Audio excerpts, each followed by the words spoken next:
Habaragani, Imani. Habaragani, Imani. Habaragani, Imani. Faith. Faith is the foundation of everything. Faith has helped our people survive countless atrocities. And on the seventh day of Kwanzaa, I'm Dr. Kelly Kirksey, the holistic psychotherapist from Creative Wellness Solutions, recording at the Oak Hill Collaborative and their media space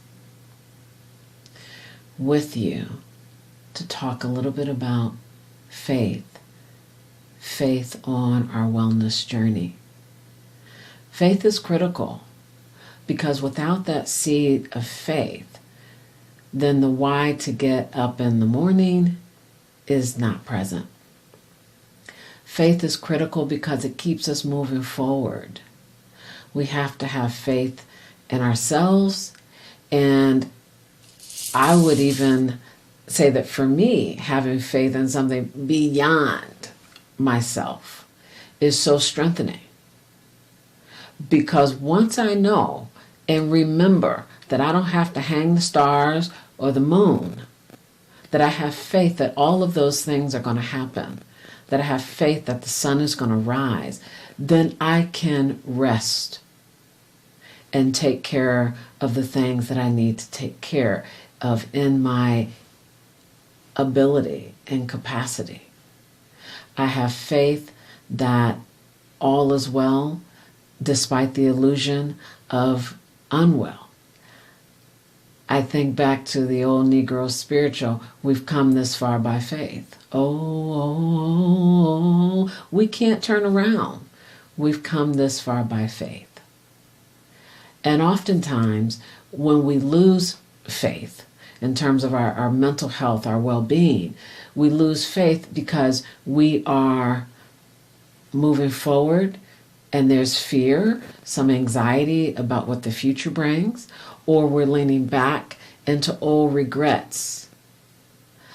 So what I would recommend as a wellness strategy is to be mindful. Bring mindful into all of your practices.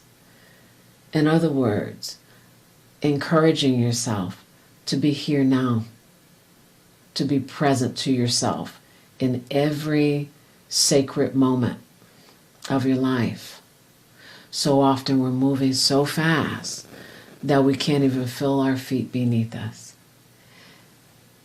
Faith and mindfulness and groundedness all go together. We have to be present to tap into something that's beyond ourselves. So for a moment, let yourself take a breath. And as you exhale that breath, feel your feet on the earth. Feel the solidity of what lies beneath you in your heart space, in your groundedness. Even feel your toes in your shoes. Feeling your base wide, expansive. I am present. I am here now. Feel your back supported by your chair. Feel the breeze on your face. Feel the fabric resting on your skin. And knowing that you are connected to all, that you are not alone. Have faith that we are all one, that we are united. Have faith that we are rising, you are rising, we are in oneness. And despite the wildness of this 2020 ride that we've been on, we're here. Some have ascended, and I believe they've ascended and they're working for us on the other side. I have faith in that, and I am encouraging you to draw on your faith, draw on the faith of the ancestors to move you forward in a good way. Even affirm to yourself out loud, I have faith. I am here now. I am whole in mind, body, and spirit. So I'm going to share with you a poem today. And it's a poem that I wrote a while ago in a little bit of a challenging time, but it was a reminder that all is well, that I have faith that all is well. It's called Now. This now is not our undoing. This now is not our crowning. This is our moment of transformational, heart-opening courage. Courage to create anew. We're called to be the artists of our lives. We're called to touch and activate the beauty of our soul. We are called to give birth to the medicine our own hearts require for our elevation of mind, body, and spirit. This is our now calling, our invitation to compassionately embrace this reconstruction of life in this beautiful circle of our community. We faithfully rise up. We faithfully rise up. We faithfully rise up, and we answer the call. Happy Kwanzaa, everyone. Be well. Be well.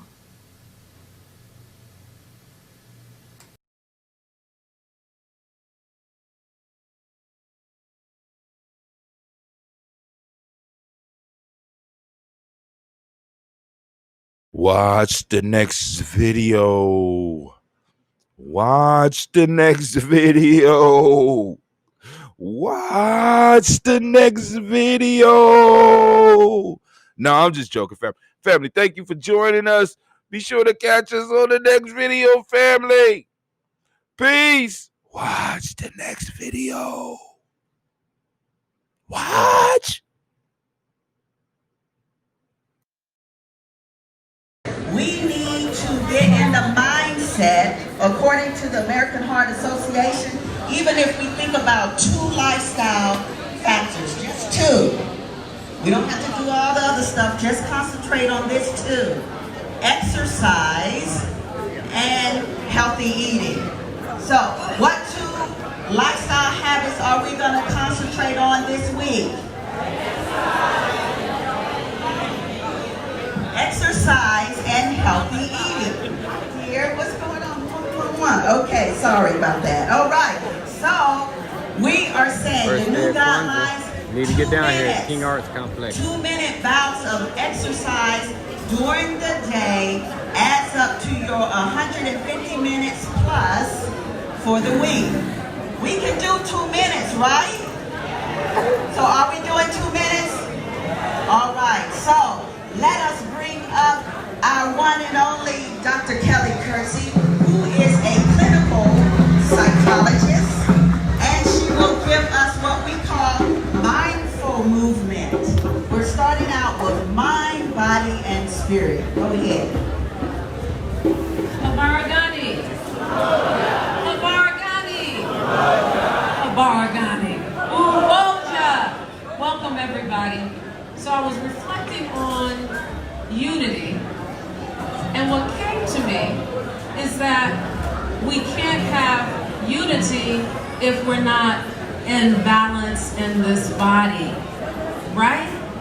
So we have to be in balance in our physical body in order to have our mind and our spirit at a place where we can soar, right? Because what we want to do is soar while we're on this planet. We want to soar. So when I count to 3, I want you to say soar, and I want you to move your arm up into the sky.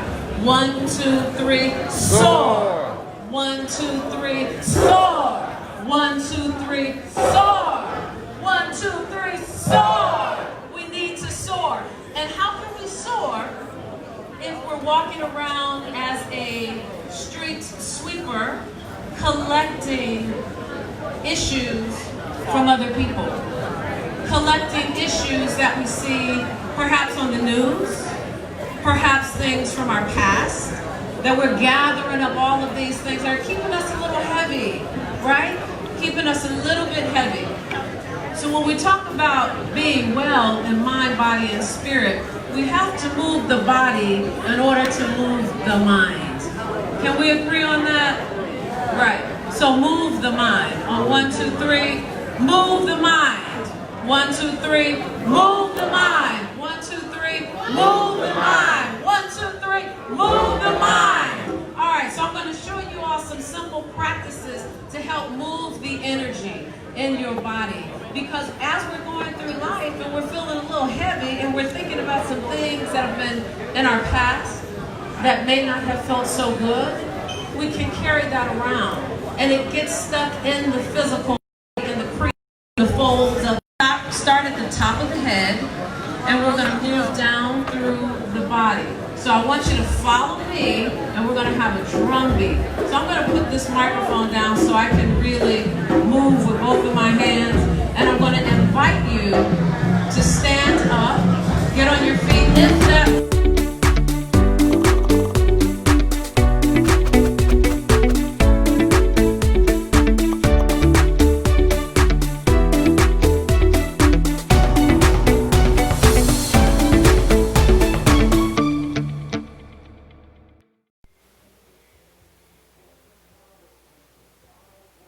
Peace and blessings, beautiful people. This is Sister Roni Offset and my beautiful family and friends back here. Go ahead and introduce yourself. Over here to my left is, right behind me, beautiful Precious. It's her birthday today, and Yashiva. Today we will be sharing with you some Kwanzaa yoga, how you can do yoga together and promote umoja, unity, and collective work and responsibility, making sure everyone takes care of their health together. So we're going to practice a quick 15-minute routine that you could do. So I hope you enjoy it, and we'll see you on the mat. Make sure you have a mat. Make sure you have some water if you need blocks or pillows or whatever you need. Get your stuff together, and we're going to get started now. Everybody in position.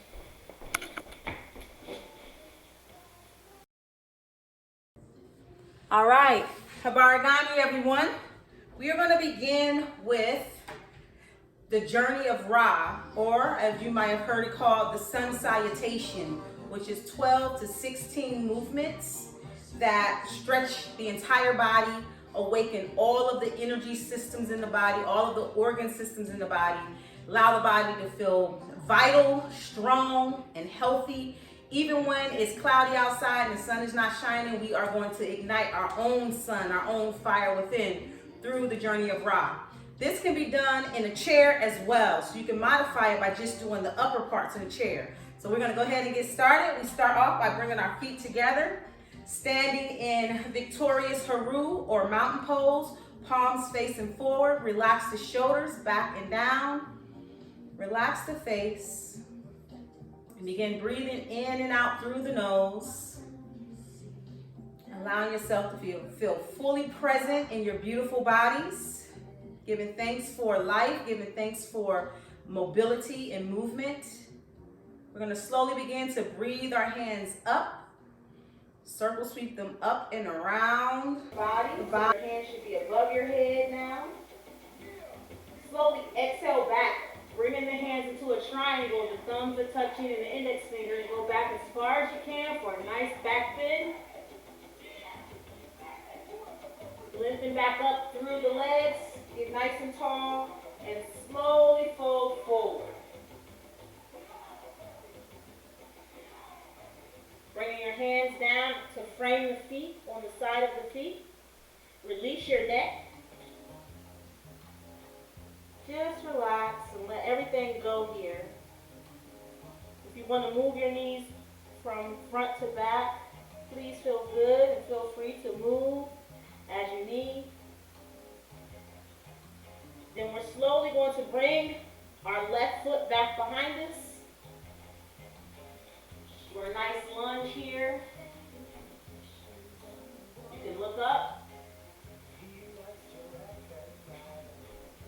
deep breaths. Remember to synchronize your breath with the movements. Then we're going to bring the right foot back.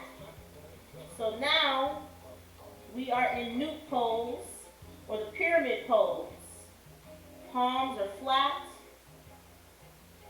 And I'm going to show you from this side. And you can come up on your tippy toes and then slowly relax and draw the heels back down into the earth to feel the full stretch in the back of the legs. Let's just hold these poses for a moment to feel the medicine from them, to feel the energy flowing throughout the body. Now you're going to see Precious is going to do a modified as we evolve into Wajette or the Cobra pose. So you can come down onto your knees. You can come down and then you can slowly begin to, snake yourself forward. All right, and everyone else, we can go ahead and just bring ourselves down onto our bellies, push into the mat, and lengthen out. If you want to look up, you can look up. Stretch the front of the neck. From there, release the elbows and bring the body all the way back flat onto the mat or to gab the earth. Curl your toes, and we're going to push ourselves up into Haru's rising. Hold your plank. Hold your own weight. Spread your hands. Engage your core. Engage your glutes. Feel that strength and power raising in the body. And push yourself back into newt, coming up on the tippy toes. And then releasing the heels down to the mat. Nice deep breaths here. Look forward.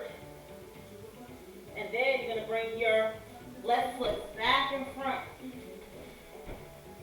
Release the right knee down onto the mat. Bring the top of the foot down and then look up. Feel that stretch in the front thigh. Releasing any tension you may be holding there. Curl your right toes. Lift the right knee off the mat. And keeping your hands planted, see if you can bring that foot forward. Bring that right foot forward. From there, make a triangle with your hands. Keep the head in between the arms. And we're going to move as one. Move in umoja in unity, coming forward very slowly. So slowly begin to inhale, the hands and the head up, and back for another back bend. And lifting up again and float forward. Let's do it again. Down, release the head, step the left foot back, right foot forward. Bring your right foot back with the left. Evolve into Wajette.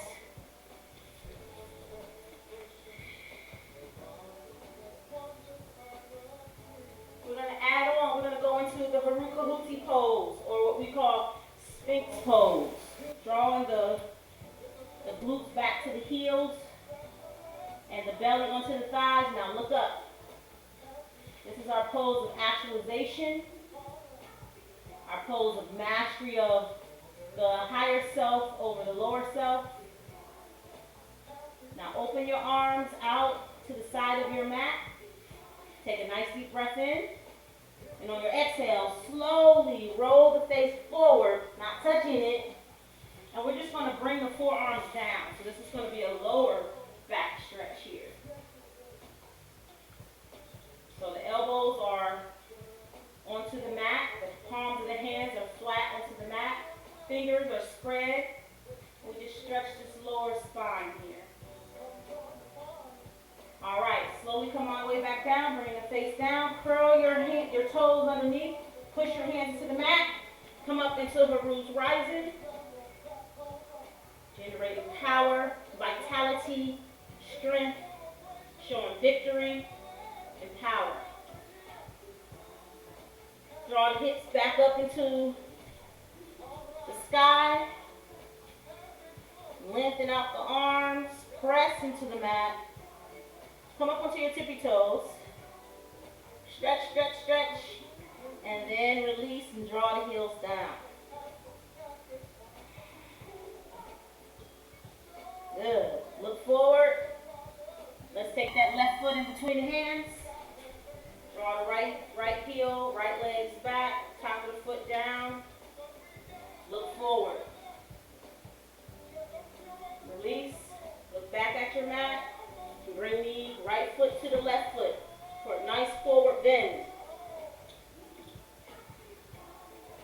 Bring both hands together into a Merkut or the triangle with the thumbs touching, the fingertips touching. Slowly begin to inhale up. Exhale back. And float forward one more time. Heating the body up. Bring that left foot back. You all right, Maya? All right, and then we're going to go ahead, press the hands into the mat, lift that left knee, bring the right foot back. Each time you do it, you get better. First time you might be a little stiff, but each time you do it, you get better. And you can do this simple postures, 4 to 15 times. Just for the sake of time here, we're going to do it. This is our last time. But now we're going to go ahead and come on down. Use the modification you need. Arch the whole spine up, chin up. Come all the way back down. Push up, temporal roots rising.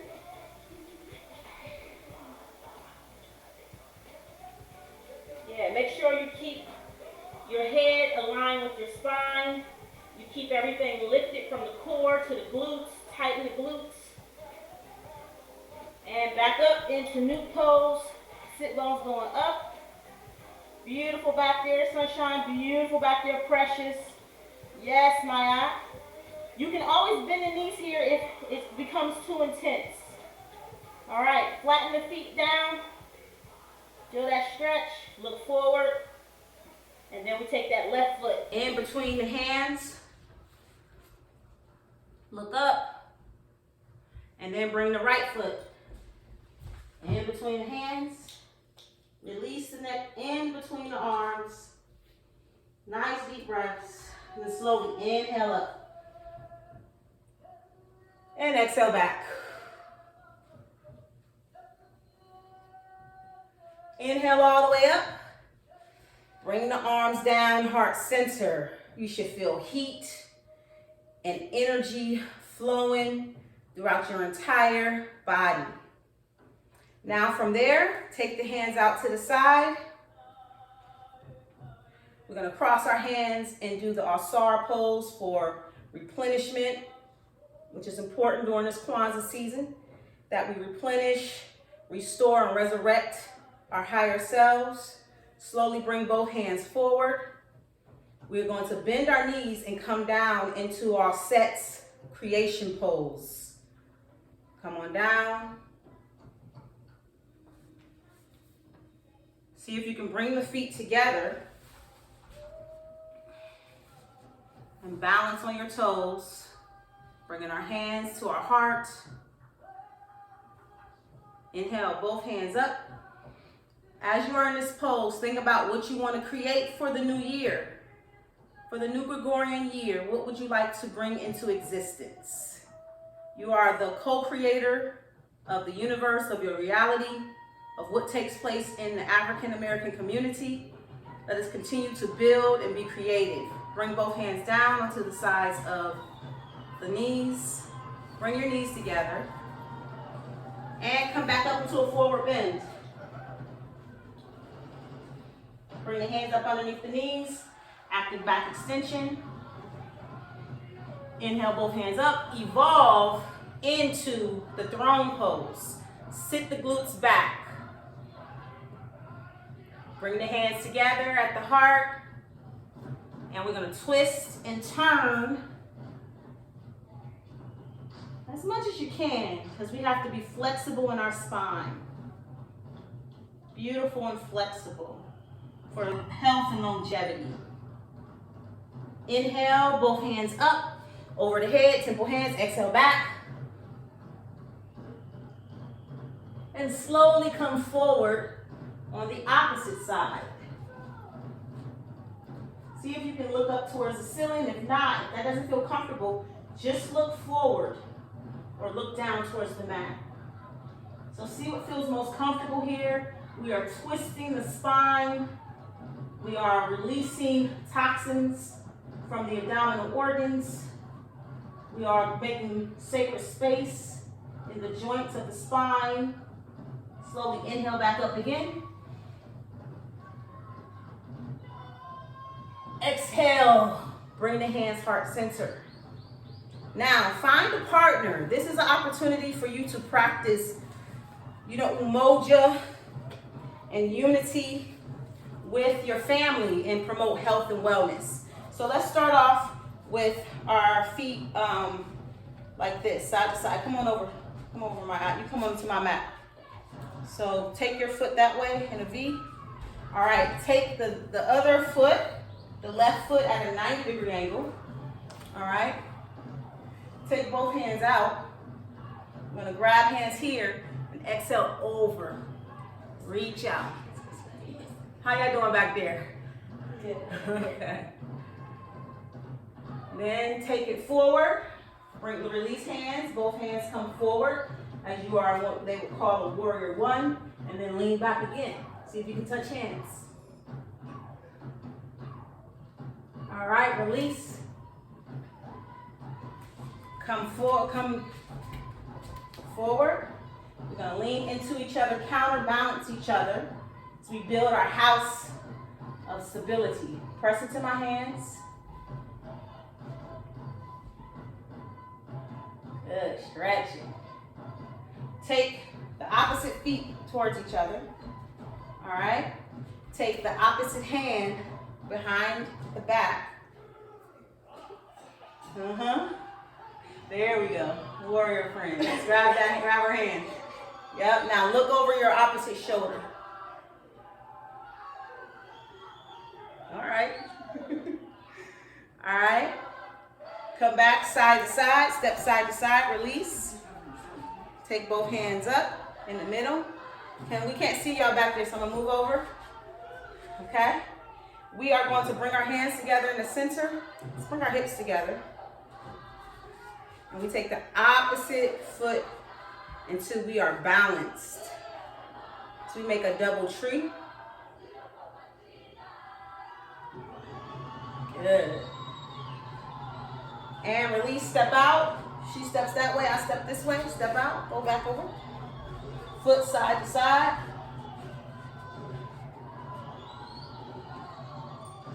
Stretch it out. Go ahead, pull that way. Great. Release.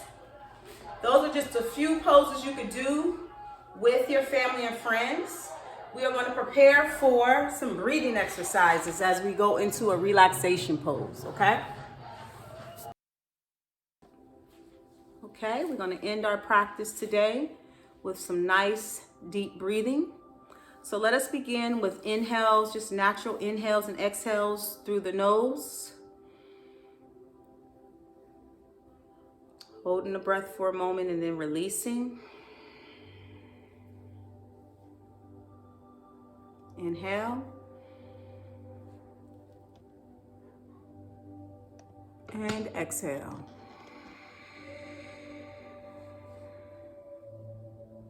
Now I'm going to have you take your right hand and bring the middle fingers towards the middle of the forehead and your thumb towards your right nostril and your pinky towards your left, okay? So it looks something like this. All right, just preparing ourselves for alternate nostril breathing. Balances the hemispheres of the brain, balances right, left, builds the immune system, brings fresh oxygen into the body. So let's just breathe by plugging in the right nostril with the thumb. Just breathe in and out through the left for about 5 breaths.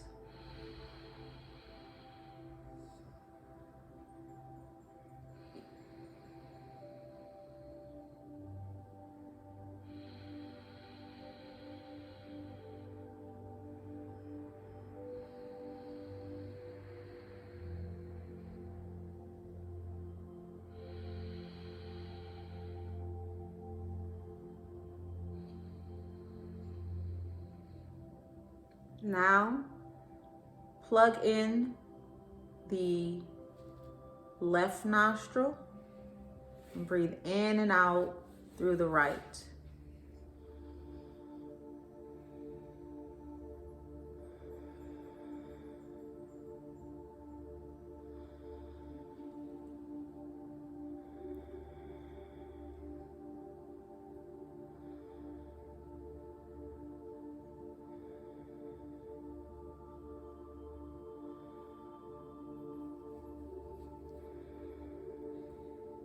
And now we're going to alternate.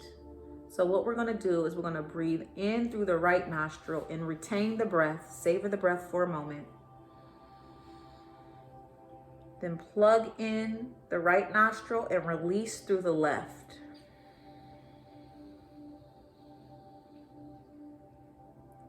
Breathe in through the left nostril.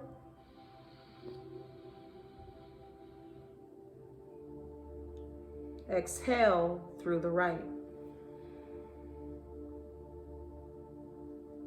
Breathe in through the right nostril.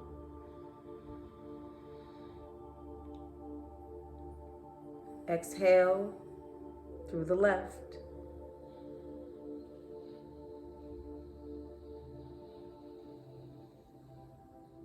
Inhale through the left.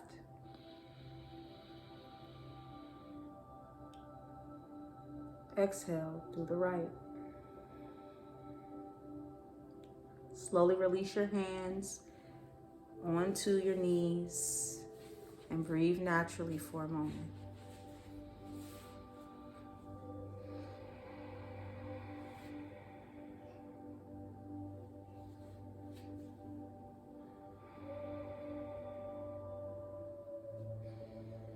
Let's end with one more breathing exercise. Taking your hands to your belly button, palms facing upward. We're going to inhale, hold the breath, exhale. Bring the palms facing the pelvis back down. Let's inhale again.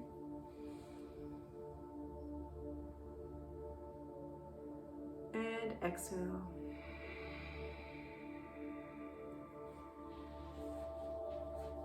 Now I'll repeat some affirmations as you continue that breath. Inhale. My body is strong and flexible. Exhale.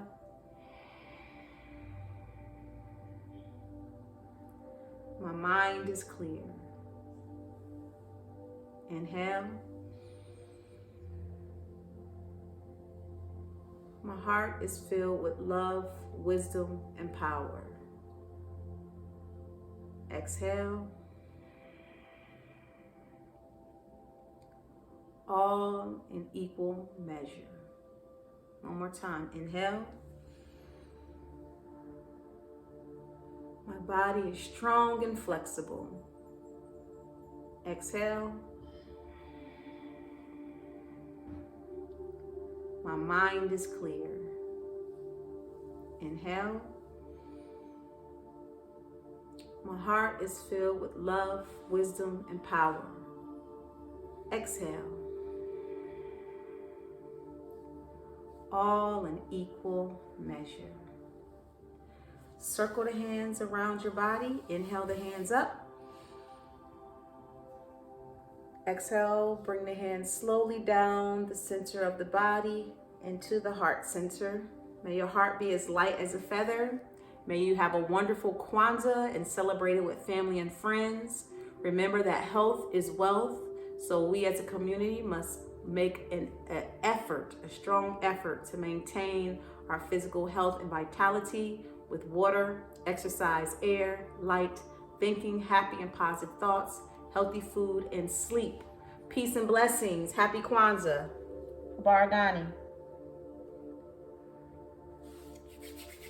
Thank you, everyone.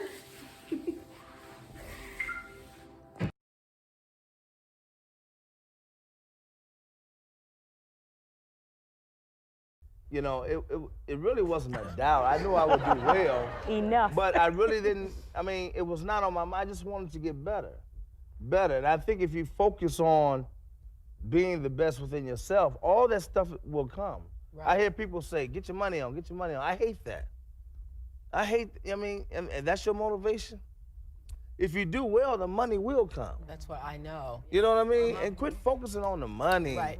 Because it's not about the money. My love for comedy is just unbelievable.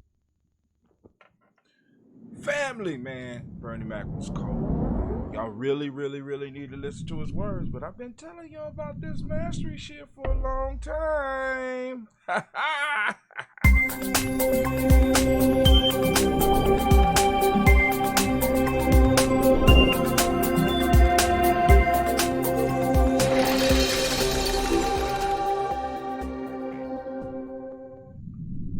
So Bernie Mac was cold in the game, family. He was ahead of his time. He inspired a lot of comedians.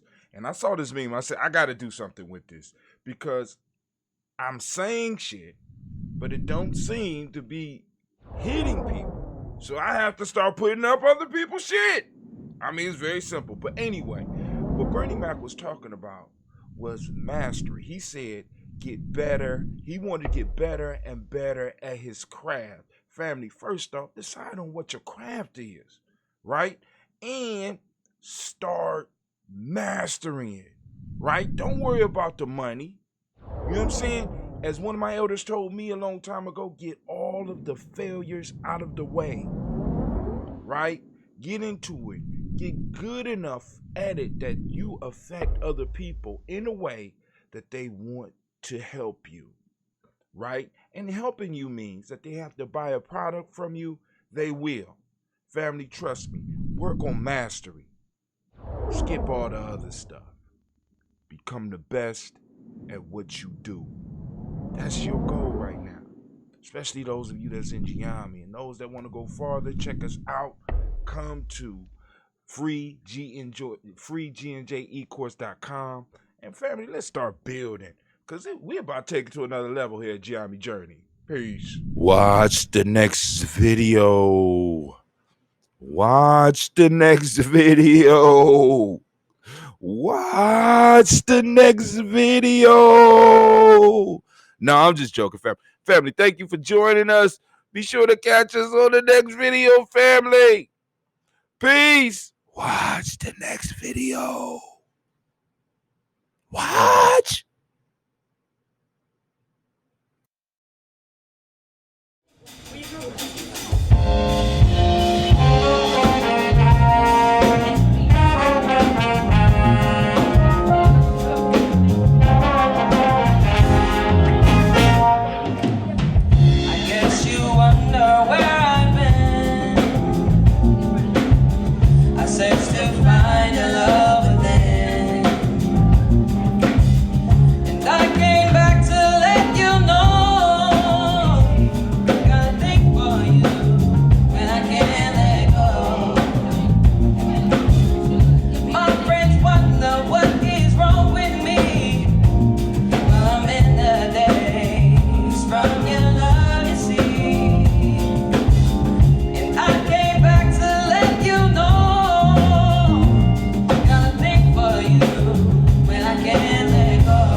In my world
family, we are up and not exactly live, but live enough. It's gonna get live up in here because I got the educational chameleon here with me. I have been blessed with her presence. Actually, me and brother Kwame, also known as the Black Yoda, also known as Master Poe, we sitting up in here in the studio, and one of the questions that we wanted to talk with Sister Janice about was actually it's a two-part conversation.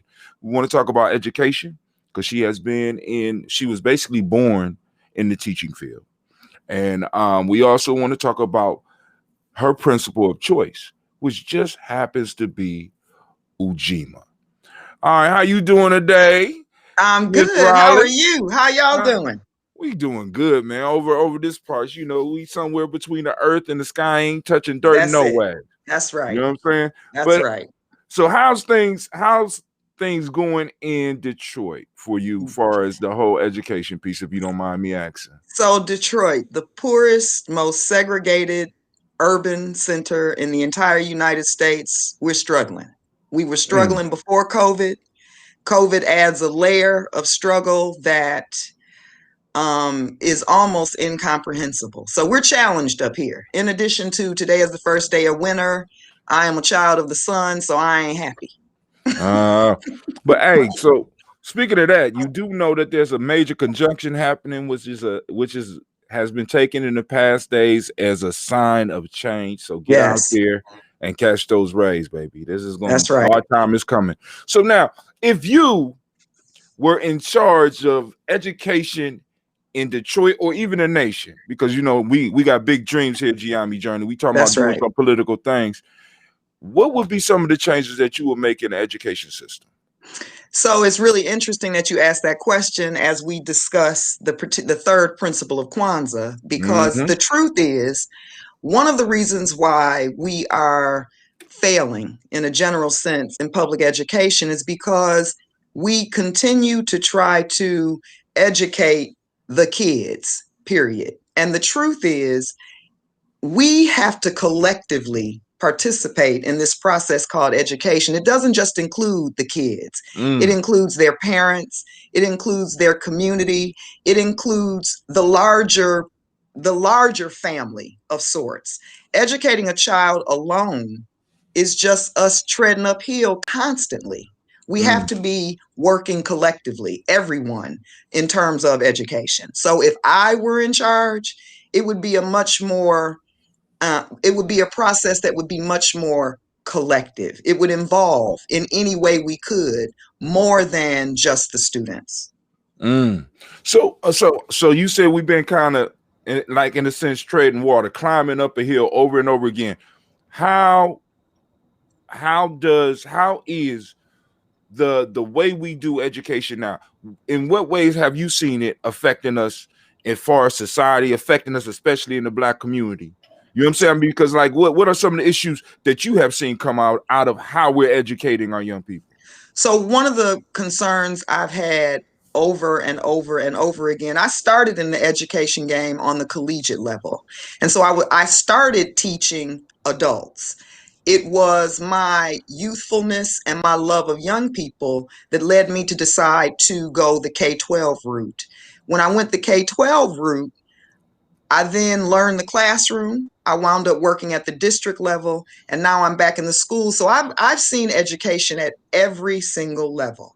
And one of the things that's true is that the more deficits students have, the more attention is given to, I think, a lot of all the wrong things.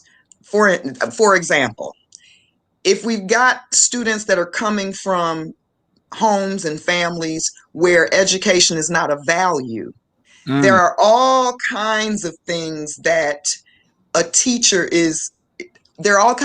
education does or does not do to address that issue that makes things either complicated or easier. Does that make sense? Or Yes. So so now check this out. How do you feel about this? Because this is one of the things that bother me. I went to a store the other day. I won't say which store I went to. No, but one of my teachers was working at the store. Mm-hmm. Do you experience that in Detroit, where the teachers, what teachers are being paid is so minuscule Yes. that teachers have to work 2 and 3 jobs? Yes. So, yes, teachers struggle, as do a lot of people. And up until very recently, Detroit Public Schools actually paid, we were among some of the least paid teachers, not just in this area, but in the nation. There's recently been a move that first year teachers will now be paid in excess of $50,000 in our district. There was not a massive raise given to those of us with the most experience, but yeah, it's not unusual for teachers, particularly those that have families, to have multiple jobs in order to survive. That's not unusual at all. Well, I have a question on that because as we're talking about the collective effort that it's going to take to educate ourselves, I was thinking about the teacher, and a lot of times I find that I tend to do my best teaching even while I'm learning. Yes. And, when we do things like, what's it called when, you get to forego your paying your Loan. college, your loans. Forbearance or something like that. No. Well, basically, I guess you have to do so much time teaching in the quote unquote inner city. Yes. And then you get to forego your loans, right? Yes. Teach for America. Yeah. Okay. Yes. And so we sweeten the pot, so to speak. Mm-hmm. But then what it draws is not necessarily in our best interest. Because, even as you just pointed out, okay, so I draw this new group of people in, but those who have the most experience and the most know-how, they're not really seeing that kind of benefit for staying in the field.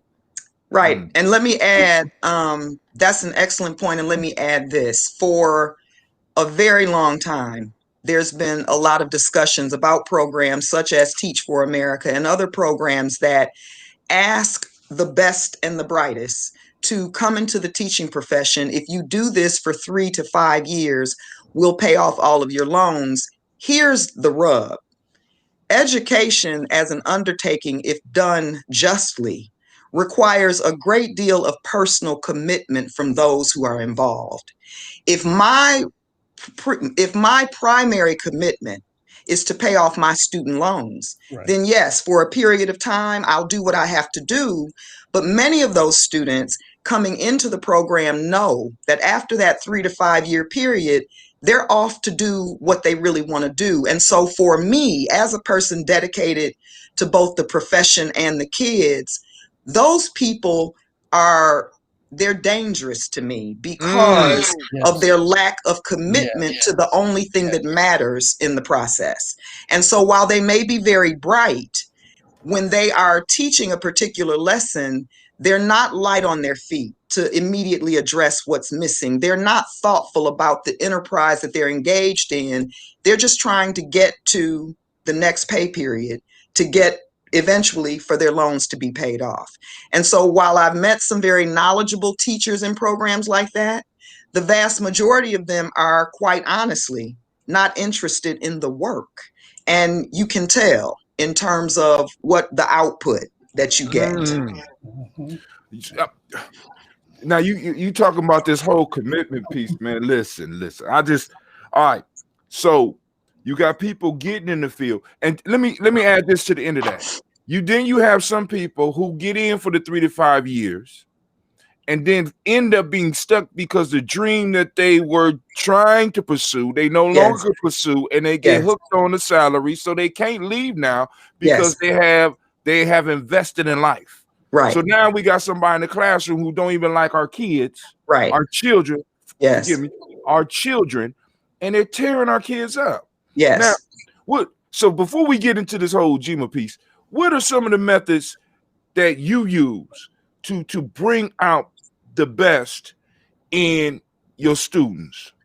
So first and foremost, always most importantly, is it's about relationships. And so in Detroit, of course, many of the students I've had over the years are very distrustful of authority, very distrustful of adults, and rightfully so for a lot of reasons.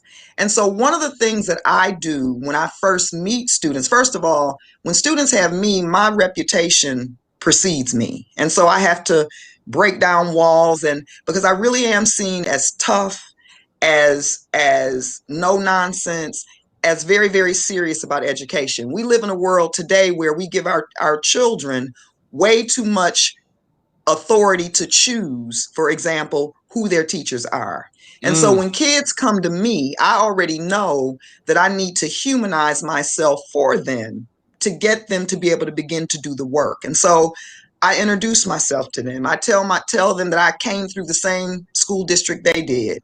I tell them that I'm a second, third generation teacher, and that no matter what, my mission is that I'm going to, wherever I meet you on the academic scale, I'm going to take you past that by the time our work is done.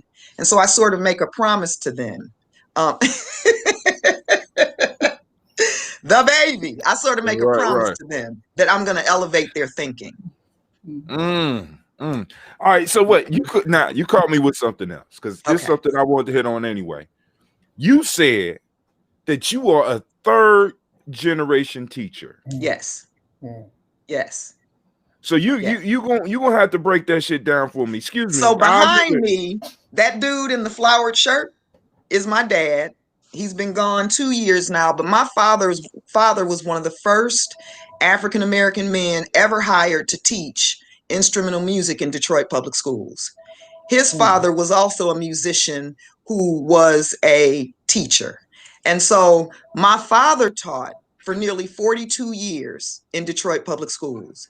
He didn't just teach in DPS for nearly 42 years. My dad spent the vast majority of his tenure in Southwest Detroit, which is largely Latino. And so my dad was so committed to not just teaching, but to his students, that he taught himself Spanish so as to be able to more effectively communicate with the parents of all of his students, because it is my father who taught me that education is not just about the children in front of you, it's about their families and their extended communities. And so much of what makes me an effective teacher, much of what makes me the educational chameleon, is because I was literally trained by a master.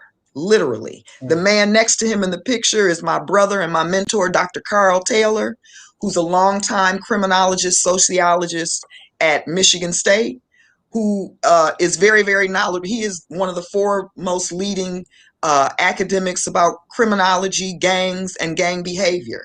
And so not only am I very knowledgeable about the academic piece, it's what I bring in terms of my knowledge about human beings, about what people need spiritually and socially.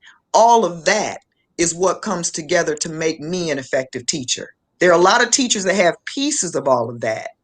The most effective are those that come with that full package, who understand curriculum alone is just words on a page. And if you want to move kids, you got to know kids.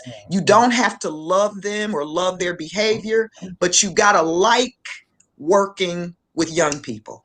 And if you don't, you belong someplace else. Like, it takes a special kind of person to be able to work with young folks. And all anybody needs to do is think back to when you were a young person. That's all you have to do. You dropped the bomb in that one, Wow. man. You said to move kids, you have to know kids. Listen up, teachers. To move kids, yes, you have to know kids. And she broke it down. Her secret sauce is relationships. That's right. But hold now. So when you went to school, were you focused on becoming a teacher? Never. Yeah. Like I spent my father. So when I was a little girl and they would ask me as a little girl, what do you want to be? I never said, well, sometimes I said what I wanted to be, but most of the time I would say, I don't know, but I don't want to be a teacher. And that was because my dad just seemed so busy with everybody's life. I had decided as a kid I didn't want to do that. But that's why I think I'm a living manifestation of teachers are born, not necessarily made. Like I fought what my calling was until I finally surrendered to it being my calling. So when I met you at Ohio State, what was your major? When you met me at Ohio State in grad school, the major was American history and Black studies, but I didn't envision ever being a teacher. Never. Like I was thinking about, first of all, I was doing what I was doing in large part because I was still trying to find what it was I wanted to do. I just was going to use that for something else, Hatim. I had no plans on being a teacher. None. Wow. But you was even teaching when we was there. That's I crazy. was. That's right. That's crazy. That's right. She said that anything but a teacher, but that's all she was doing. Yep. She was, hey man, this for all those out there, this is the first lady that introduced me to what a sexist was. I didn't even know. And she broke it down and started teaching it. I was like, oh my God, I'm sorry. I won't use those terms anymore. Sexist? What is sexist? I never heard this before. What the hell? Is it wrong? I didn't say sexist, Hatim. I think I remember that was one of the first times you heard the term misogynist. And you were like, I'm a what? I don't hit nobody. I don't hit nobody. I ain't violent. Right. That's funny. Which brings me to something else about the whole education game. You know, I think a lot about the movie where Colonel Jessup yells, "You can't handle the truth." One of the things that students will say about me, whether they just meet me or it's 20 years later, they always say, you think what you want about Miss Riley, but she ain't got nothing for you but the truth. She got this, the truth, no chaser. And telling the truth to students, to teachers, to families, I do that at great risk, except I don't know any other way. I don't know any other way. But that's because part of education is exposing individuals to the truth. Yes. And we have to be in some cases you have to be so politically correct that you can't be honest about a child because sometimes it takes their reality for the parents and the child to snap into it. You know what I'm saying? Yes. You know, because like I be telling my teachers sometimes because they always start off with, because in the book they tell us we supposed to start off with a positive. Yes. Not if it ain't no positives there. I'm like, no. Nope. Like what the hell? But you can't as a teacher, you handcuff a teacher if you teach them not to tell the truth. That's right. It's crazy, man. It's crazy. Right. And it becomes extremely difficult to discern the real from the unreal, and not only for yourself because you can't be authentic, but for those who are coming up under you. Yes. So how have you, because like I said, being third generation in the game, seeing education, your parents were involved with a lot of the changes that happened in education. Yes. And then you came in later in life, going into education. How have you been able to deal with the new method? Because I ain't gonna say maybe I'm looking at it wrong, but it seems like it's a new method of grading now. So there is, in my humble opinion, this is what I tell my students. I tell them, because I'm teaching at the highest performing high school in my district. So kids come with a great deal of ego power when they're my students. I do teach predominantly 12th grade. The other half of the day, I support and mentor teachers. But I have to tell a lot of my students, listen, you're focused on the grade, I'm focused on the skill. I de-emphasize grading in my classes because I help the students to understand the grade is important to you. Teaching you the skill is important to me. That's And right. so I That's right. de-emphasize grading. When students talk to me about grades, I always push back and make them refocus on what were you supposed to learn and how did you demonstrate to me whether you learned it. And so in my class, grading is a different conversation. In fact, to be quite honest, all this educational policy tells you general in K-12. They tell you things like, in order for the kids to keep working, when you assign work, you have to grade it and get it back to them quickly. I am, without doubt, guilty of not doing that all of the time because, like I've explained, I de-emphasize grading. My students know when they're learning because I make clear what the goal is, and they themselves know whether they're meeting it or not. And so what the conversations we have in my classes about grading are very different from what's happening in a lot of other classes. You got to learn the skill. If you learn the skill, your grade will be wonderful. Sister Janice, my background's in mathematics, and part of the difficulty Yes, that I have with a lot of the children I tutor is they're afraid to make mistakes, absolutely. and I try to and how Tim's is one as well. We try to encourage our young to make mistakes Absolutely. Absolutely. because at least in other words, I may give a student 3 different ways of solving a problem. Yes. I may give them a college way so that they can see the shortcut to know the answer. Yes. But then, as you point out, you have to develop the skill Yes. in order to be able to arrive at that. And so, Absolutely. you know, but yeah, it's a difficult thing trying to get people to just say, okay, let me have this free moment or free time to make mistakes. That's right. So I teach my students a statement that by the time they leave me, they know it by heart. I tell them, and it starts off with me saying, repeat after me. Academic success comes on the other side of immense frustration and failure. I make them say Damn. that all of the time. Wait, Oh, wait, wait, wait, wait. I'll say it Is again. that wait? Is that yours? I did that. I You did you that. So you let me got say the it. trademark on that because I'm about to steal that Let shit. me There. say That's it to you. good. Let me say it to you this way. Again, working at the highest performing high school in the district, my students come with a whole lot of A's on their transcript. And so they are accustomed to being affirmed by getting A's. One of the first things that happens in my class right around the end of September or October is kids have straight grown people attitude with me because I have obliterated that paradigm. My grade book doesn't look like what they're accustomed to. But because I, from day one, am building relationships, they know I'm being fair. They know it's not personal or emotional. And I say to them, it's okay.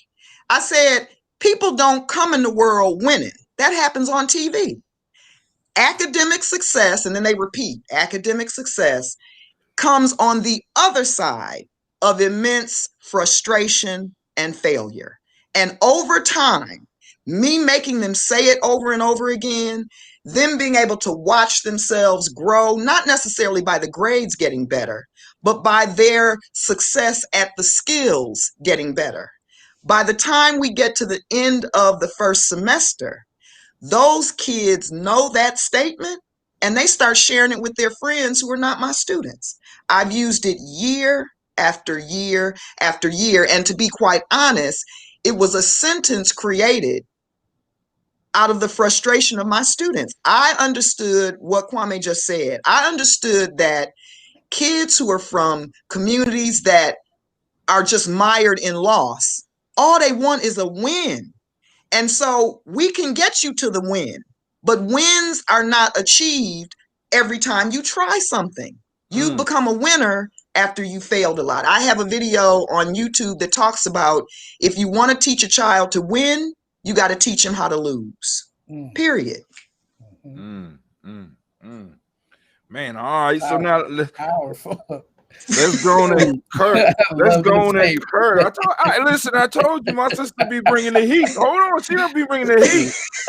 On the other side, well, academic success come on the other side of immense frustration and failure. God damn. Like failure is not the end of the world. We have to condition our students to understand failure is a part of the whole process of walking a path.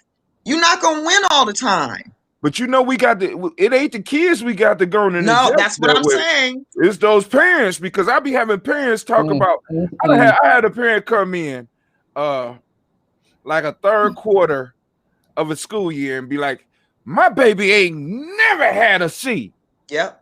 I said, ma'am, your baby is in the kindergarten. What the hell is you talking about? Exactly.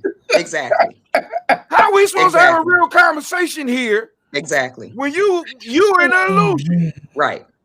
So another part of what makes you successful in the classroom, Hatim, is exactly what you're talking about. Listen, I've had parents come to parent-teacher conference, and you can tell when they sit down that they have practiced how they gonna check me in the mirror at home. But then what I do, because I understand that everything that I do is about relationships, I allow that parent, and I'm not just talking about mothers, I'm talking about fathers too.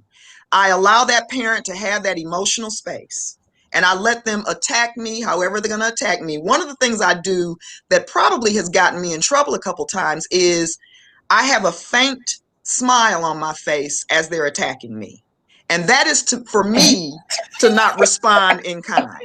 But then when it's time for me to talk, one of the first things that I say is, Mom, Dad, let me be clear. I'm in partnership with you to make your kid smarter. I'm in partnership with you to give your kids skills that they'll be able to use and apply beyond my class. I am not in the business of giving kids good grades just because. You should know if your child gets a good grade from my class, they have worked to earn it. It will make them better long term. The gifts I'm giving your kid transcend the class they're in with me.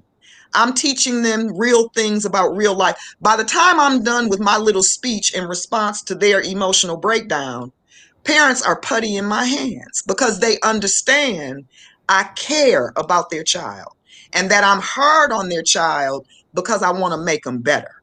And so a lot of parents immediately step back. Like I've had parents say they'll come to attack me. By the time we're done talking, they'll give me permission to bop the kid upside the head anytime I want to. Call me, Miss Riley, if you have any problems. Here's my cell phone, my email. And so you have to build relationships and trust with the parents so that they can be your backup at home. You want parents saying, I know you did Miss Riley's homework. I know, you want that. And so you have to build relationships with the extended family too. You are not in relationship with just that child in that desk. You're in relationship with the entire family. We need to learn how to teach. So, all right, because even before I get to the last thing, what's next for you when you step down from necessarily, you're always going to be a teacher, but when you step out of the district, because I mean, you doing some heretical talking right here, right now. They're gonna chase you up out of there because it's like you telling the truth. You breaking all the rules. You telling the truth. You're not scared of the parents. You have a certain commitment. You have a fire about you, and the school system don't want nobody like that. So I do. So let me say this.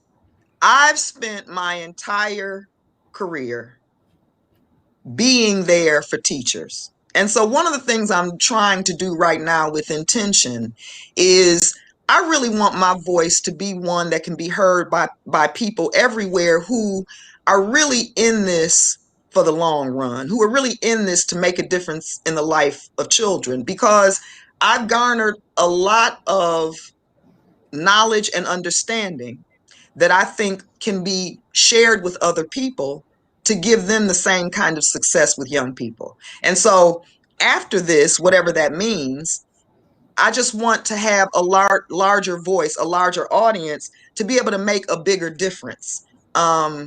Because we got this whole education thing wrong in this nation. It's just wrong. We're those that need the most are actually getting the least. Mm. Our expectations and standards for the least among us could not be lower. We're being outperformed by nations all over the universe. And not that I'm not saying that we need to be, if we're the wealthiest nation on earth, it makes no sense to me at all that our educational system is failing so many students unless you consider that some of it's being done by design. So give the people a little hint of one of the ways that you are expanding your voice. So I have a podcast called Thoughts from the Teacher. It's available on iTunes and Spreaker and Spotify. I'm on Facebook. I'm on Twitter. I'm on Instagram. I hang out with Hatim all the time. You know, you got questions, I got answers. All you have to do is reach out. I really love mentoring other teachers, other people who are in the business of trying to make this world a better place for these young people. Lord have mercy. All right, so now on to Ujima.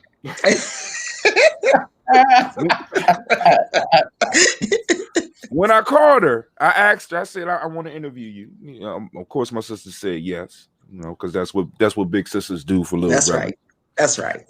So, and I said, which principal would you like to pick? She said Ujima, and she said it because it fit with her idea about education.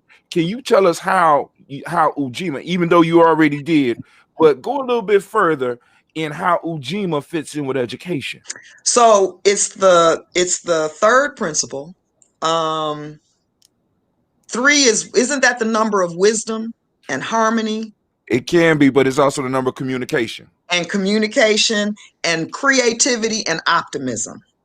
And so I just see this principle as having a direct connection to education because, again, you can think that when you are teaching a child something, you're just teaching that child. The truth is you're teaching their family, their friends, their siblings, and the larger world. Teachers have more power than I think they oftentimes consider.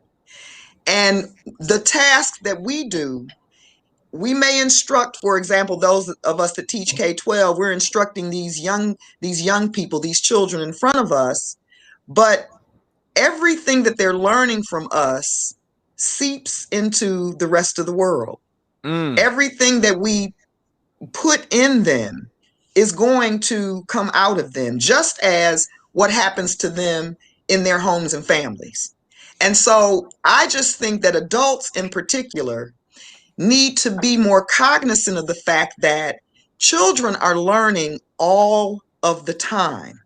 And so what are you teaching the children that are paying attention to you?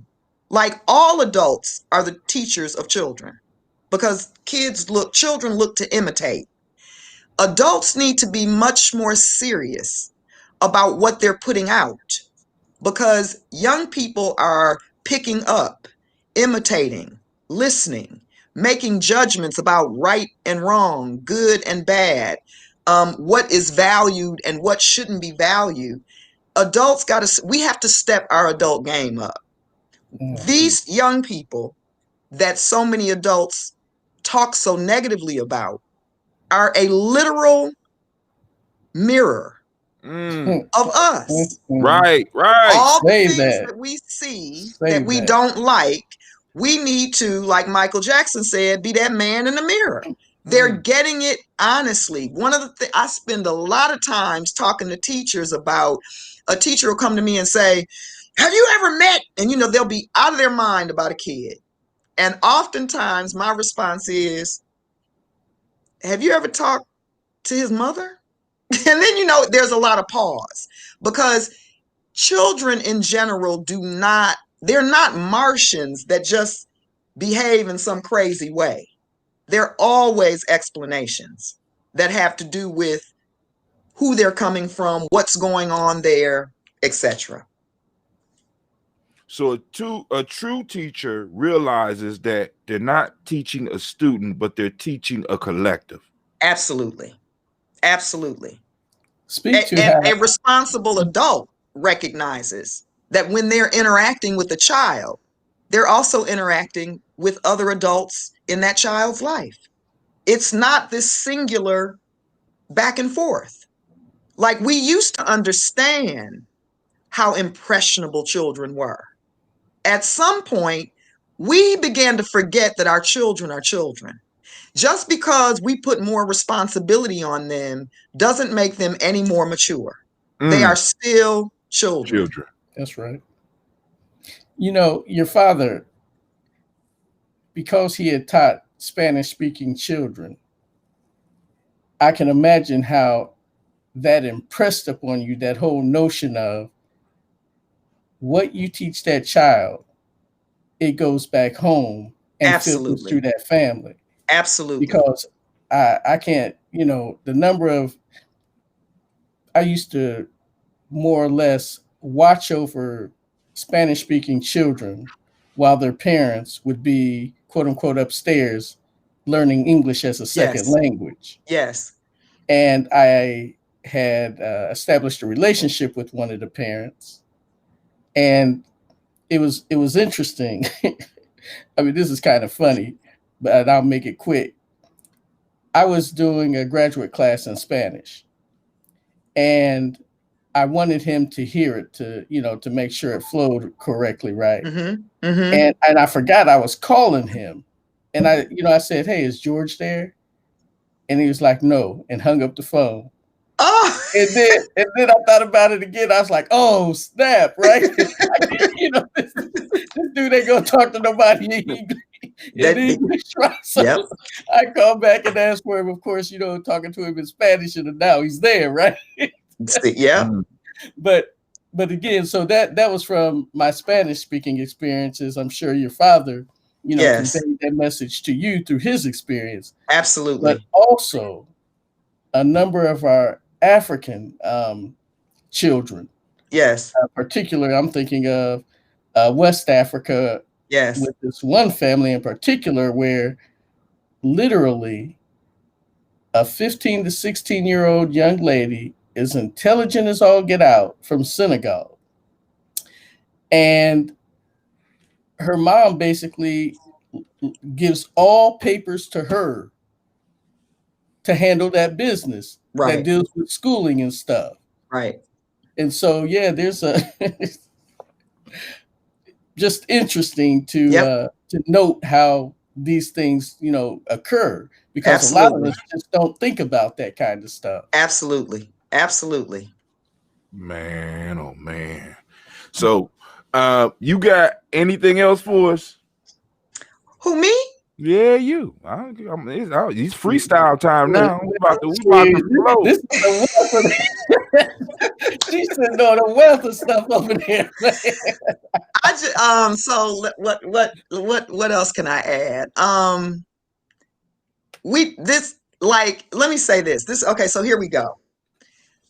All of this madness that's happening right now in this nation relative to COVID, like, we're dealing with a pathogen. Like, that's the science of it.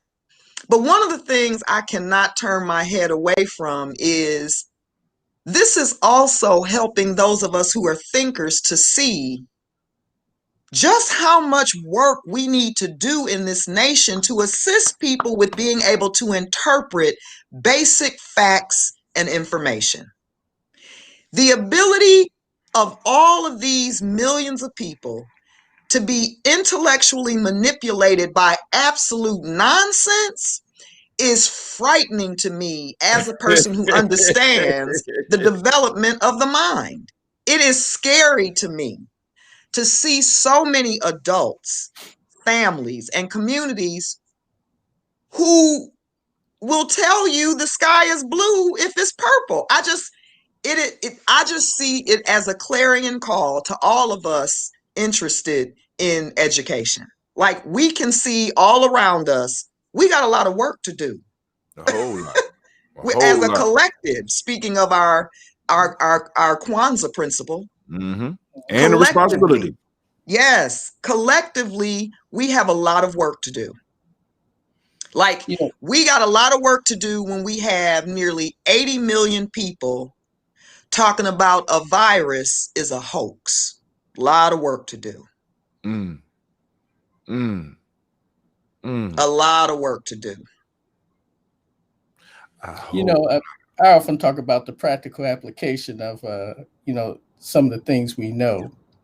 And because one of my backgrounds, at least, that I tutor statistics, I was thinking about a practical application for a kind of introduction into statistics for our young. Yes.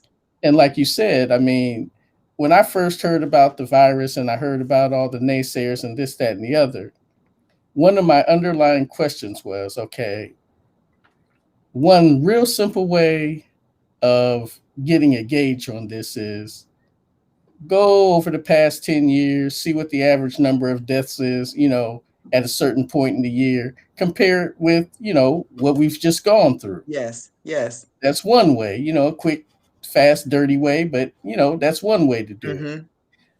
And then it becomes a matter of, okay, where are you getting your statistics? And so these are different things that I will be posing to some of our young warriors, to get them to see how trying to discern the real from the unreal, Yes. Yes. To get a gauge, because I don't care whether you believe it's COVID or not. Right. If our numbers, particularly as it pertains to us as Black people, if we're dying off at the rates that I'm hearing, then I don't care what it is, we need to be highly concerned. Absolutely. Absolutely. And with a legitimate history of distrust of the medical and scientific community anyway, yes, we have a lot of work to do. So, all right, 2021, your predictions of 2021, you think it's going to be a better year? As it relates to what? I'm sorry. For education. So everything, the thing that's sad. I'm trying to pull out the Nostradamus in you, baby. I know. The thing that's sad is, as I get older, unfortunately, I'm losing faith in just in the ability of people to get past their own whatever in the name of humanity. Like, it seems to me I'm seeing less of that in the world. And so 2020 was awful. I'm beyond hopeful and faithful that 2021 will be better. But like I said, when I listen to the voices of Americans, I'm concerned.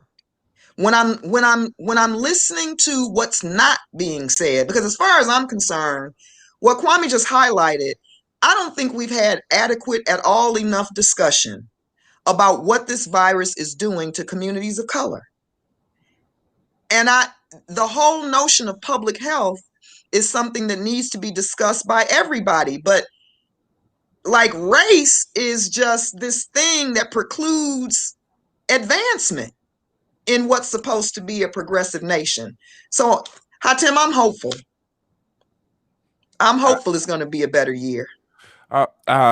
Unfortunately, I don't believe you.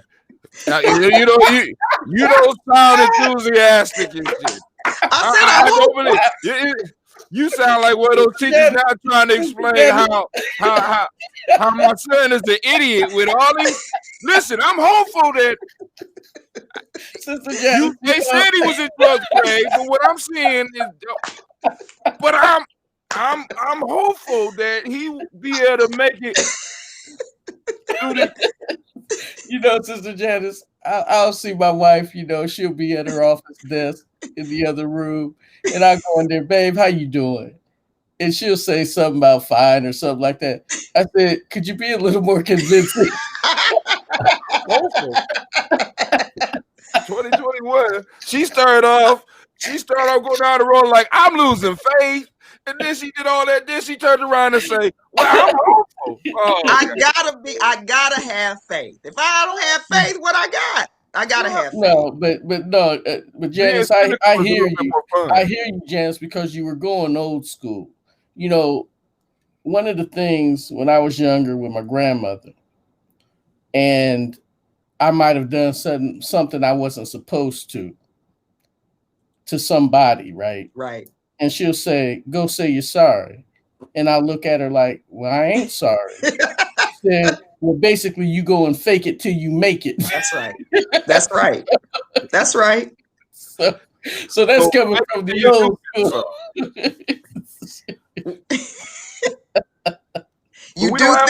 You do things because they're right. Period. Yep. That's right. And that's hard in America, man. That's hard in America. It is. But Tim, I mean, you know how hard it is because we practice self-mastery. Yep. Right. And that is not easy. Not easy at all. I'll be falling off the damn wagon all the time. I'll be like, and then my people do stuff that just kind of I'll be like, I gotta go. I can't. You know, we'll talk to the difficulty that part of it is that we assume that the adults should know better. We give children some leeway because we understand that their experiences may not have taught them any better, or they may not have seen some of the stuff we've seen. So we give them that leeway. Yes. And because, you know, those of us in this self-mastery plan, because we constantly fall, when we pull on that compassion, it allows us with, you know, Janice, you keep emphasizing, and what I try to constantly stress, and what Tim tries to constantly stress, relationships. Yes. Is how you rebuild us. Mm-hmm. Yep. Amen. That's it. Relationships. That's it. Which is a major factor in Ujima. Yes. There is no Ujima. That's right. Without a relationship. You can't have a collective without relationships. That's right. Relationships require responsibility. That's right. You know, Sister Janice, I don't want to beat up on Tim or anything, but you know, he gets these people who come on the line and talk about how Kujichagulia is the most important, or you know, they feel it's number one on the Ngusa side of the list, right? Hey, man, I want you to speak to how, if you take away any one of those other principles, how Kujichagulia just falls apart. Well, I just see Kwanzaa as this collective thing. Yes. That if you take away any one of them, it alters what is left behind. But let me say this about my brother Hatim. He has always straddled the line of hardcore revolutionary, heart of a dove. The thing about Hatim that I love so much is he gives everybody an opportunity to add something to the gumbo. He knows that sometimes what the person is adding is messing it up. Yeah. But he always has the faith that he's got enough other stuff to add to it that it'll counteract that little bit of bad juju. I never thought about that. I'm giving you words to what you do, bro. Right. I'm giving you words. Well, you know, it's like grandma, right? When she was, you know, cooking, you know, she tasted, nah, this ain't quite right. let me but no one could accuse Hatim of not presenting all kinds of alternative opinions. No one could say that he is this brother that is only towing one line. I mean, he is towing a single line, but he's interested in voices on all sides, all along the way. He has always enjoyed the challenge of defending his personal beliefs. He's always been that way. And he likes controversy a little bit. So the more anti you are to his belief and opinion, oftentimes the more he wants to engage you, not necessarily to change the other person's mind, but to solidify the length of the argument that he can present to someone else. He wants to be strong and well versed in his belief. And it irritates some, but it's just who he is. He's always been that way. But that's also part of that self-mastery. Absolutely. Because the deeper you go into what your interest is, yep, and what you try to defend, yep, that's the more aware you become of the other ideas, perspectives around. So yeah. Janice, you sound extremely good over there. You using your mic right now? Nope. Why you using your mic? Because I didn't even think about. I didn't even. You do an interview and you ain't got your mic. I'm talking into the mic on the computer. I mean, but she sounds great. Well, you got to get me together, Hatem. So you got it. You got. I got a mic just like yours too. You got to get me together. Okay. So next time I'll have the mic. You've been doing the show with the mic, right? You've been doing your show with the mic. My podcast. Yes. Yes, I do. I use the mic. Okay. Yes. But but all that time we spent setting up, how come you didn't ask about my mic then? You trying to embarrass me? No, I'm looking. I don't see the mic. I'm sitting up here like, come on, man. I forgot. I forgot. I did. I forgot. But well, now she's also dropping the moniker, the teacher. She is now the educational chameleon because some of y'all fools out there done ruined it for her. So she's the educational chameleon now. Anybody interested in reaching her can reach out to you at. I'm on Instagram, Janice Rowley _ I'm on Facebook. Everything is Janice Rowley. You can reach out to Hatem and he can get in touch with me. I'm going to have, I'll be publishing my website real soon, same name, Janice Rowley. So everything is Janice Rowley. We're going to be doing the e-course soon? Absolutely. I'm getting that together, sir. Okay. Kwame, did you know that Hatem was a slave driver? Did you know that? Yeah, I've heard it. And he has no compassion once he has told you what you need to get done in the field. No compassion. Hold on. This is coming from the woman that kids come up with A's and she just smashed them down. I know you did your paper 2 weeks ago. Pump it down. I will grade it when I grade it. Yep. Man. Yep. Yep. Experience and stuff talking about I'm a slave driver. But you are. I'm just saying. You know you are. You're not denying it. I work hard too, baby. Yeah. You know what I'm saying? So I got to. So he feels like he sets the bar and absolutely. And we gotta try to climb up that mud. Absolutely. One of my elders told me in a very funny situation.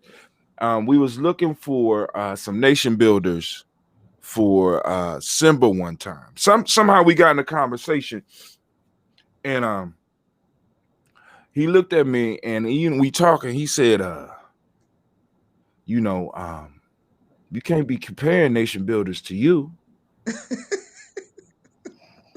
I said, well, he said, you can't be comparing nation builders to you because you're different.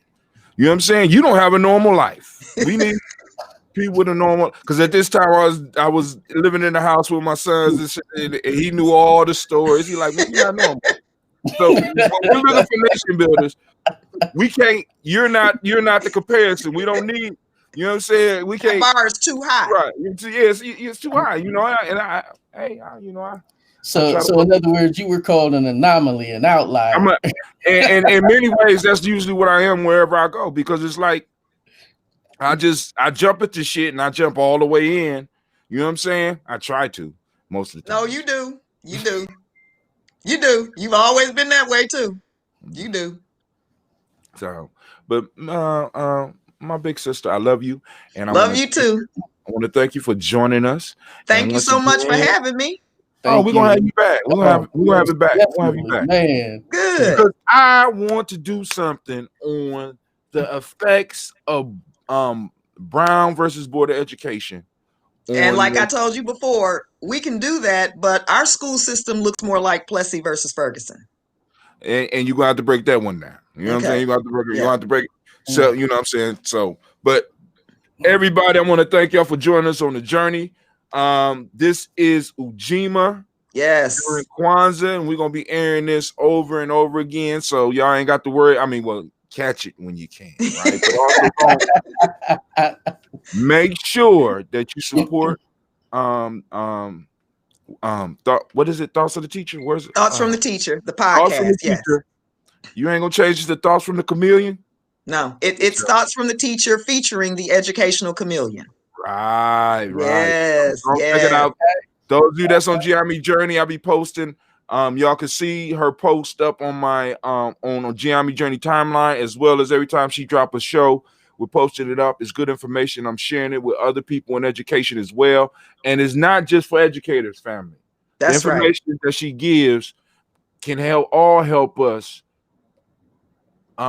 move our children to where they need to be. And one more thing, it's the holiday. A lot of parents and a lot of adults are buying a lot of young people gifts. Buy your kid a book and then have them read it. Buy yourself a book and you can read it too. Like, we need to read, people. We need to read. Does audibles count? Yeah, well, so audibles is listening to words, which for a lot of people is a great start. Our brains need more exercise. And so if you're listening and you're present listening, that's better than nothing at all. But nothing replaces reading like reading. Doesn't have to be hardcore, doesn't have to be academic. It can be light or fun. For teenagers in particular, there's an entire genre of young adult literature that the young people oftentimes get tricked into enjoying. Get your kid a book. And, I want to speak to what Janice just said in terms of, so for example, I've been blind for 27 years now. And there was a period where I wanted to hear nothing but Black authors. But at that time, Black readers were destitute. And so you would get white authors reading Black novels, and it doesn't work. It does not work. So I can truly appreciate what you're saying there, and and how Tim, I've talked to Mama Condi about that as well, because she thought an author, she knew the author was Black, but the reader, was white. And I had to explain to her, I was like, no, I said, you just do not get the same flavor. And after I told her that, when she was listening, she was like, you're right. It's just not the same. So yeah. And then more importantly is to be able to see the words, and you're able to, quote unquote, tune it in according to the frequency that you're going to take it in, and not through somebody else's. Yes, right. Right. You just gave me an idea. See, right. Oh, listen, there's a whole bunch of Black books that are about to hit the public domain. And one of the things that we're going to start seeing is, like, Amazon is buying up a lot of these books, or he's taking these rights, and they're starting to read these books online for people so that they can listen. I'm saying, why can't we do the same? We got mics, you know what I'm saying? We got young people that need to practice reading anyway. That's true. You know what I'm saying? So I'm just saying, that's just a thought. Somebody out there, feel free, just go and make sure you. So he get ready to crack that whip. Yep. He just had an idea live. Hey. And now watch. Give it about a month. He gonna have a whole platform full of people doing just what he just suggested. Hey, listen. Yep. Read books. Yep. Read books. And sending money to some of those families that ain't getting the money from those authors, because I'm quite sure some of those families are not getting any of the residuals. Because I was on Amazon the other day and I saw Destruction of Black Civilization on Amazon. About $10. Read it to you, blah, blah, blah. But then the question is Diop's family getting anything? No. Right. They ain't no. Right. So, but all right, family, I got to get up, and I love both of y'all. Thank you. Love y'all too. Before you go, Janice, give us that quote one more time. Academic success comes on the other side of immense frustration and failure. Children need to learn that. Adults need to learn that. Winning is a result of having failed multiple times. And then, as my comedic group says, Amen Hatepu. Amen is satisfied. Yes. Ashe. Yes. Give thanks, sis. Yes, thank you. And thank you to both of you.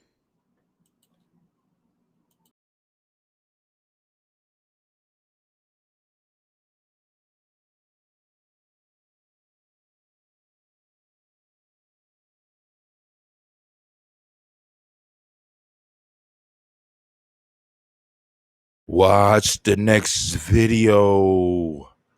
Watch the next video. Watch the next video. No, I'm just joking, family. Family, thank you for joining us. Be sure to catch us on the next video, family. Peace. Watch the next video. Watch.